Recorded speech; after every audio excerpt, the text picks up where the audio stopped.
Hello, everybody. My name is Jimmy Smith, and welcome to a second part on sherry, understanding sherry for the WSET Level 3 syllabus. Welcome to the Wine with Jimmy YouTube channel. This is the second part. As I mentioned, the first part will be in a link in the description below this video, which actually looks more at the location, the climate, soils, and so on. We're now getting into the real sort of winemaking side of it, where sherry really gets its unique and individual character from through the Flor Solera system process. And we'll also look, as the picture shows there, at the range and wonderful diversity that you can find within sherry, so all of its key styles. As I mentioned, I'm Jimmy Smith. I'm at Wine with Jimmy on Twitter, on Instagram, and all those social media things. Plus, I own West London Wine School and South London Wine School in London, United Kingdom, and a wine bar called Streatham Winehouse as well. All of the social media is at the bottom of each slide. If you want to get in touch, please do. So let's rock and roll with this then, as we need to understand a few things about this. And I mentioned this at the end of part one, that it is very important to understand what Flor is, as this is the integral and very unique part of the biological aging process of sherry. So here is a picture. You'll see many of these. You'll see these in your textbooks as well. It's quite classic. Now, barrels will not normally have a glass front on them, but of course this is all for show, so we can actually see what happens inside one of these biologically aged sherry butts, sherry cask. So this is what we call Flor. So the Flor is this nice, thick, well, normally nice, thick yeast layer, as you can see here, which is very classic to sherry, but also quite classic to other places such as Jura in the eastern of France, making vin jaune. But it's here we're looking at, and it's made up of a number of yeast strains, and these are Saccharomyces cerevisiae. But these are really a sort of a special adapted version, which is really able to cope with the quite toxic and hostile conditions found in a sherry cask. And that is, of course, the acidities, the quite high acidities, the alcohol levels, and the oxidative levels as well. So it really has evolved to be able to produce this nice thick layer on top of the cask. As it sits here, you will see that it's feeding off it's feeding off the alcohol and nutrients, and plus that oxygen. You will see the oxygen there. So they only fill the barrels up about 5/6 full. This one looks a little bit lower. I think it's a show cask. But normally this creates that gap in the top, this top area here. So that's full of ambient atmosphere and including oxygen. So the yeast layer here, which is sitting on top of the wine, does a dual purpose. It is absorbing the oxygen from that air, which is feeding it, but protecting the wine below it from over-oxidation, because it's forming this very thick natural layer to protect it. Now, one thing you must mention and must know is that there will still be controlled oxidation in these casks, because they are in casks. There is a little bit of oxidation that comes through barrels, specifically older barrels. So this will be a very light but controlled oxidation. But it is stopping the extreme oxidation that can happen with all this air at the top of the cask. So that's one key thing. It protects the wine from oxidation, but it is a thick film of yeast. There's a lot of surface area there, as you can see, and that imparts autolytic flavors into the wine. So autolytic flavors, quite commonly on biological aged sherries, things like bread dough, for instance. So you've got these kind of doughy, yeasty characteristics. It also creates these acetaldehyde characteristics. So acetaldehydes is a word that I often struggle to say. Acetaldehydes, these are created due to the alcohol and the oxygen. And this creates the kind of quite unique characteristic of sherry, which is this kind of nutty green apple note to it. So that's another key characteristic which is created. The texture of biologically aged is actually diminished. The glycerol in the wine is reduced due to this process, making it a little bit more of a fresher style. That's often where you get this kind of saltiness from as well. And it is really, the Flor is sustained and it is able to thrive and live due to the Solera system, which we'll go through next. And that provides it, of course, with this oxygen, because they're only, these barrels are full 5/6. But new wine will continue to be added annually because the alcohol nutrients can be consumed by the yeast during these processes, and they are. So you'll need this continual replenishment, and that's what the Solera system gives on an annual basis when they do bring the fresh wine in from the current harvest, for instance. So the Flor is mightily important for all of those characteristics. So we just mentioned that it will actually be in a Solera system. So now you see a diagram here of barrels that are full, about 5/6 full. And we're talking about sort of aging the sherry through this process. So the Solera system is really a form of systematic fractional blending and maturation that always produces a wonderfully consistent product every time, because you can blend older and younger components whilst keeping that Flor very thick. Now, it's important to know that the Solera system is used for all types of sherries, but they are called like a Fino Solera system, or an Amontillado Solera system, or an Oloroso Solera system, and so on. So the Solera system is a general terminology for lots of the different key styles that we find in sherry. So these are 600-litre oak barrels, and they are called butts. So let's write that down, because it's quite comical in the Western world, this word, but they are called sherry butts, these 600-litre oak casks. They are often quite old. They are neutral because they have been used, and this allows very good controlled oxidation in the sherry process. As mentioned, only filled 5/6 full, and that's to further enhance a bit of that oxidative note, really to keep the Flor alive on the top. Now, the Solera system is a wonderful system in blending components together, as it's fractionally blending, great at maturation, very systematic approach rather. But you still need help, outside help. So these Solera systems are found within bodegas, and these bodegas are wonderful large buildings which are often painted white on the inside and outside, and that's to keep it a little bit cooler indoors. But also these very high buildings of the bodegas are quite wonderful. They have big windows at the top of them which are open, and they allow the very fresh Poniente wind to come in to your bodega, and then to sort of cool down via convection the Solera systems which are lying within that bodega. So we mentioned that on part 1, the very important Poniente wind.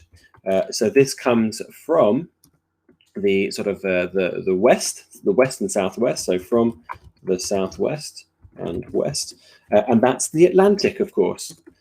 And that is why we get this wonderful cooling effect here. So that's why we find most of the bodegas on the western side of Andalusia, in the sherry towns that we learnt about on part 1. So places like Jerez de la Frontera, El Puerto de Santa Maria, and also San Luca de Barrameda. They all benefit from that Poniente wind. So that comes in and cools down the bodegas, and it cools down the Solera systems. The Solera systems will also have quite a bit at the bottom of them anyway, quite a bit of, I'm going to draw this in here, a lot of earth down here, which is often piled around the barrels.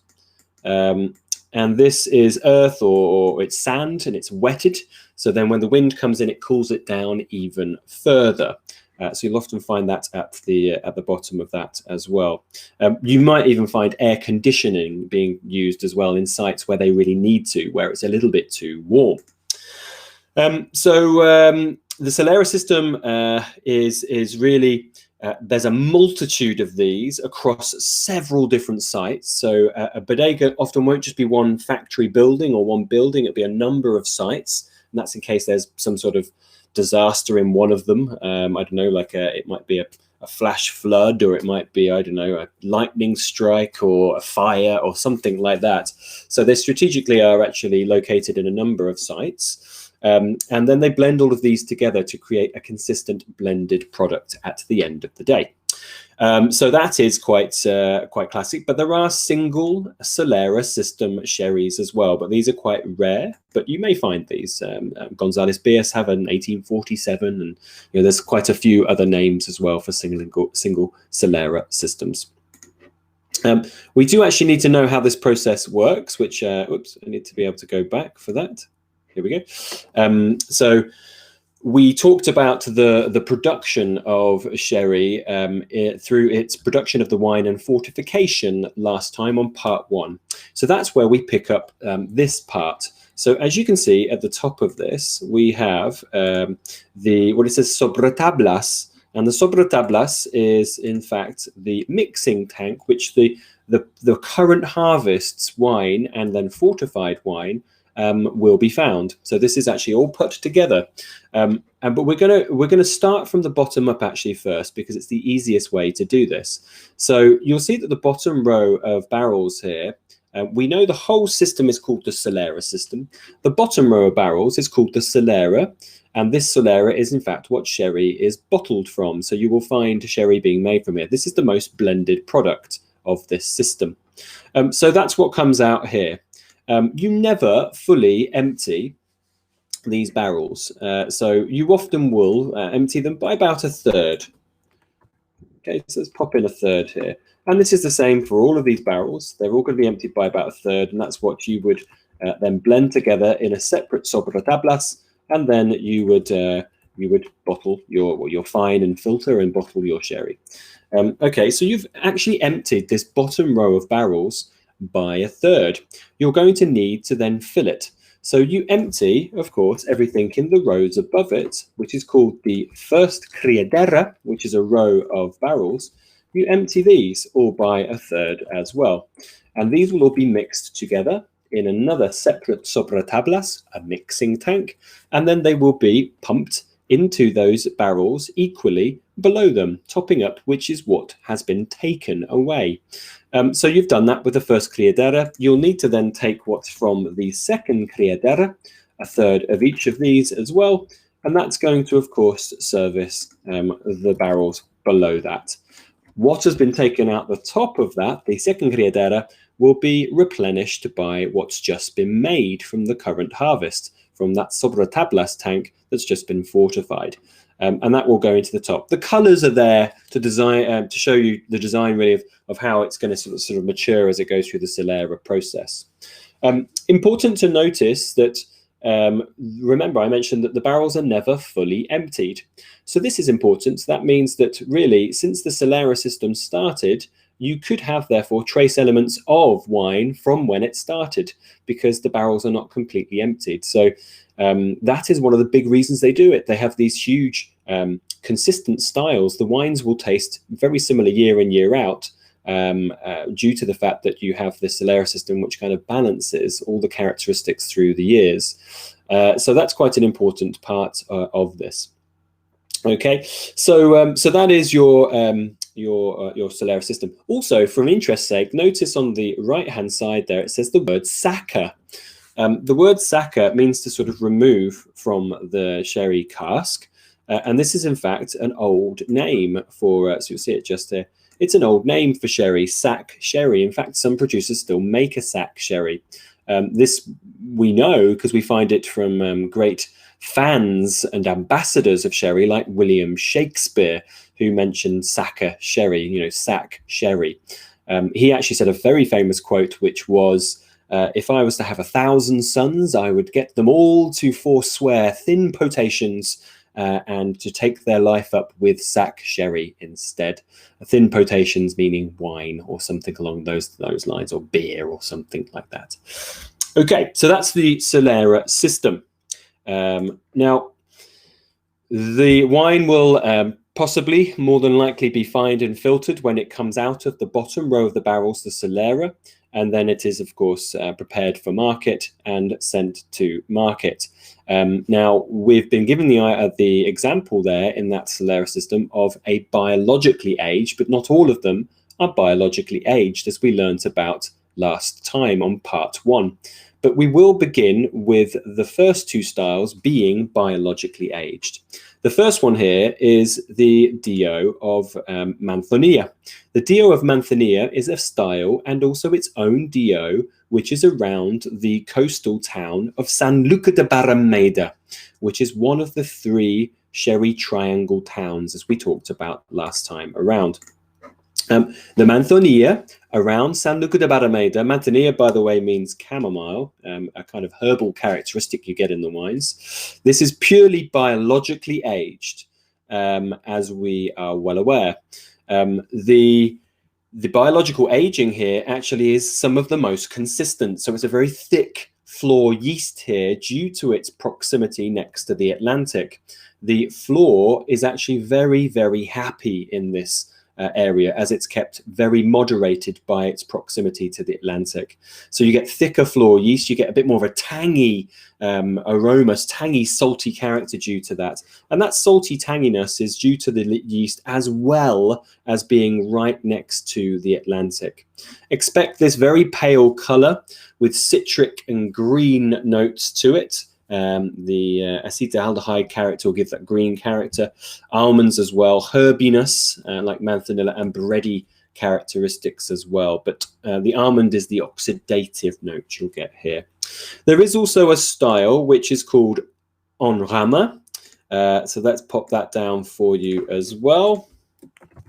Aroma, which is an unfiltered, unfined style of Manzanilla and Fino as well as we'll see on the next slide. So that is your Manzanilla. A very similar style to Manzanilla is Fino, but this time not produced from around San Luca, but produced around the other zones. Fino is the most produced style of the classic sherries. It is found, all around the world, and this is probably the strongest brand of them, made by Gonzalez Bias, which is Tio Pepe. So Finos then are biologically aged, as you know.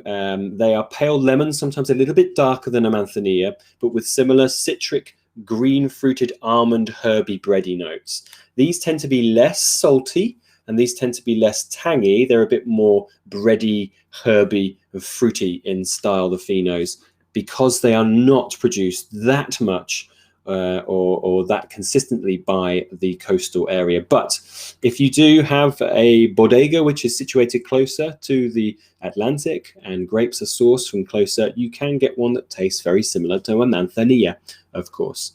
So they're your 2 exclusively biologically aged styles, which are both dry, both of those styles. Next up is your Oloroso. Now, we actually are jumping to an opposite side of style here. Your Olorosos are oxidatively made. So these are not biological, these are oxidatively. So that means that there is no Flor yeast, as we learnt about in part 1. They will be aged often for a lot longer, often around 8, 10, 12 years, and up to 30 in that example. And these will produce very sort of brownish coloured wines, tawny and brown coloured, with full bodies dominated by very tertiary oxidative notes such as toffee, coffee, leather, spice, walnut, those kind of things. The older styles, like in this picture here, the Lustau 30-year-old, can certainly be an example that can be very concentrated. And then you have actually, on this label, just to point out, you have VORS. VORS, vinum something rarum signatum or something like that, is a very old rare sherry. And that is 30 years old. You can also get a VOS, very old sherry, or its Latin equivalent, which is 20 years old. So these are quite old age indicated styles. So that is the Oloroso style, the oxidative extreme style, really the real opposite of Fino and Manzanilla. In the middle, though, is Amontillado. And Amontillado is one of the great styles. It is biologically and oxidatively aged. So the key thing to sort of note here straight away, and I'm going to actually go to the top of the slide to help you with this, is let's just take out this bit here. Let's take out the A and let's take out the DO at the end. Okay, and we are left with Montilla. That's because this style was originally produced in Montilla Moriles, which is just north of Malaga, in Andalusia still, but more inland from, of course, the Atlantic, and in a much hotter and drier zone. They were trying to craft Fino sherries to compete with sherry because, of course, the style was so important with the Dutch, the Spanish, the French empires. But it went wrong. It was by mistake because they tried to keep the Flor alive. But of course, in the old days, without artificial air conditioning in areas where the wind circulation was very poor, you would find that it was very difficult to produce these. So they start in their life off as a Fino, but end their life as an Oloroso. So 2 styles we've already learnt. So that's important to know today. So initially biologically aged, these ones, so aged like a Fino, but then will be re-fortified up to around 17 or 18% ABV, and this will kill off the Flor, and it will be then fed into an Amontillado Solera system where it will then go through oxidative aging. These will be sort of ambery brown in color, like in the picture there on the right-hand side, less full than Olorosos, and have a real balance between the Fino and Oloroso style, often a little bit fresher. You'll find dried fruits, dried apricot characteristic here, a little bit of gingerbread, and light sort of spicy characteristics, and almond and walnut as well. So they are really a wonderful balance between those 2 style wines, and there are commercial examples today which are made by blending components of Oloroso and Fino together. So that let me get rid of the top of that now, so we're okay. But of course now it's called Amontillado, which means from Montilla, but the style is produced across the whole of the sherry region. Then we have Palo Cortado, which you can see in this one, which means cut stick, and that is the very much classic emblem for it at the top, just here, as you can see. That's what we found on the casks destined for a Palo Cortado. Palo Cortados are very rare. They account for less than 1% of sherry production. They say that Palo Cortados have the aroma of Amontillado, but a bit of a body of an Oloroso, so they're a bit more fuller and rounder, often from vineyards, the best sites, on Albaritza soils, producing the most complex styles. And some will often, add a little bit of PX to make them a little bit sweeter, so like an off-dry style as well. But there are many methods of production to create a Palo Cortado, but you are not required to know those. But it is a very rare style. For me, they are very similar to Amontillados. And it's exceedingly difficult in a blind tasting to separate Amontillado from Palo Cortado, but they are definitely finer, you would say, than Amontillado. Then we have Pedro Ximénez, the wonderfully named Pedro Ximénez grape variety, which we went through last week. PX is a very neutral grape variety, and it goes through the drying process very well. That is the soleo process, as mentioned in part 1.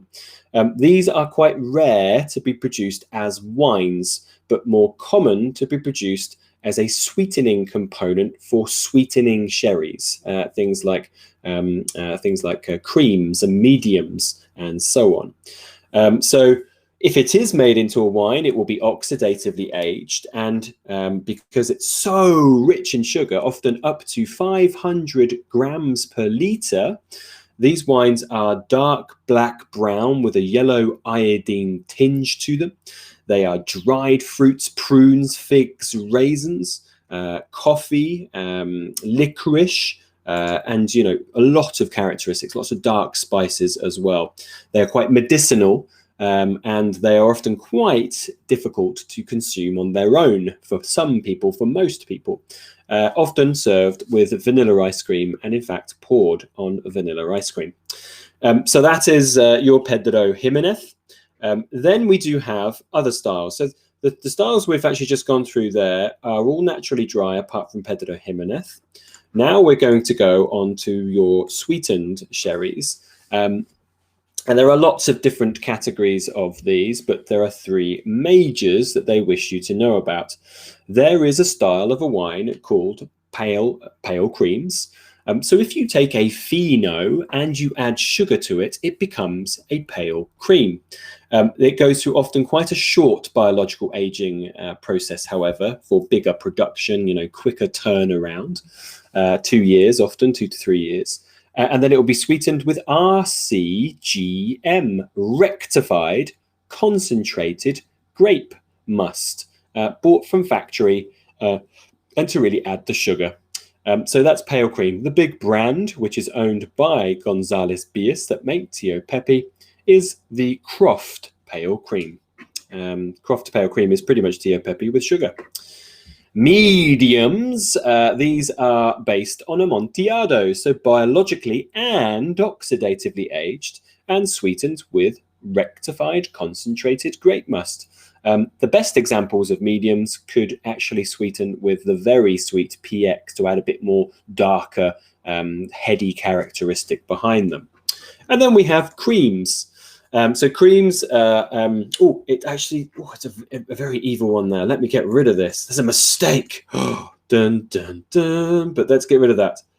Right there. Gone. So cream sherries are oxidatively aged only. So now you have the three main sort of groups. The top one biological, the middle one biological and oxidative, and the bottom one just oxidative.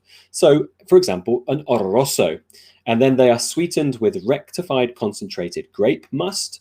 For the cheaper examples, like the mass productions of Harvey's Bristol Cream. And the premium examples, just like medium, will be sweetened with PX, for example. You used to be able to have other categories as well, like Oloroso Dolce, but that is no longer permitted. It is these three for the main groupings of sweetened sherries. So that really is it for the major bits you need to know for your sherry part. Remember, this is part 2 of 2 parts. Now, this part will actually look at a partial written question. We didn't at the end of part 1 because we're going to put it all on this section. So let's go through this. You have a label here of the La Gitana from Hidalgo. State the grape variety of this wine for just one mark. It is Palomino. Anything that doesn't say a grape variety on it in sherry is going to be Palomino. The others are Pedro Ximénez, which will state clearly on the label, and Muscat of Alexandria, which will say it on the label as well. Why is this grape variety particularly suitable for sherry production? So this goes back to part 1 of our videos. It is a neutral grape variety, and as sherry's aromas and flavors are determined by what we've just talked about, the biological or oxidative maturation processes, it is well suited to this as a base wine. So it basically won't compete with its own characteristics. If you had something like a Muscat, which would make all of sherries, that would compete due to its aromatics. It would you really need a neutral base for this style of biological and oxidative aging process. So this wine will have been aged under Flor. Describe Flor for 6 marks. Flor is a layer of yeast that's sometimes called vellum as well, that is found on top of the wine after fermentation and during the wine's maturation process. The Flor feeds off the alcohol and other nutrients in the wine and the oxygen in the atmosphere, which will be found in the top of the cask to sustain itself. Okay, it's enough to get you those 6 marks. They're quite a succinct answer to that. As a winemaker, how would you ensure the Flor is kept alive and maintained during the maturation period of the wine? Okay, so this is about understanding 2 things here. So there's going to be 2 separate answers for 4 marks each. First of all, for our first 4 marks, Aging in the Solera system will ensure that the Flor is kept alive and thrived as it feeds on the alcohol, but below 15.5%, the nutrients and oxygen. The sherry butts are only filled to 5/6, and that's to ensure it has access to oxygen to survive. Okay, so that's 4 marks done. Our next 4 marks is talking about the climatic conditions that can help with the bodegas. By utilizing bodegas with large open windows to ensure that the cooling Poniente wind can moderate the temperatures in order to keep the Flor alive and thriving. This can be further achieved by whitewashed walls, damp sandy earth around the barrels, and in some cases air conditioning. Okay, so really keeping a moderate characteristic of temperature and climate within the bodega. What aromas and flavors will be produced from aging a wine via this process? So you'll get the acetaldehyde characteristic, which is the green appley almond notes through the reaction of the yeast feeding on the alcohol and the oxygen. Yeast autolysis, because it is a thick form of yeast on top of the cask, will produce this bread doughy characteristic. And oxidation, because it is controlled oxidation. Now, the Flor yeast, remember, protects oxidation from the top of the cask, but there will be oxidation over 2-3 years coming through the barrel Solera system. So that gives a nuttiness as well, an almond characteristic. So they're really the 3 areas there, 2 marks each for those to give you those characteristics. One last point to remember, please remember, going into your WSET Level 3 examination, you will get a question, a 25-mark question on fortified and sparkling. So sherry or port could actually form about 10 or 15 marks of your examination in terms of a written question. It is very important for you to understand these at the WSET Level 3 syllabus. Okay, so that is it for me at this section. Once again, if you haven't already watched part 1, please do. That is found as a link in the description underneath this video. But we have plenty of other videos as well, so please subscribe to this channel, the YouTube channel for Wine with Jimmy. If you have any questions about our online portal to help you through the WSET Level 3, please get in touch as well. We have lots and lots of examination questions, multiple choice questions, to all help you prepare for your examination. Otherwise, any comments or questions, please get in touch on the comments below this video. Or you can, if you're next time in London, come and see us for a glass, a class or a bottle at one of the schools or the wine and bar. So it's been a pleasure. My name's Jimmy Smith. See you soon. Goodbye.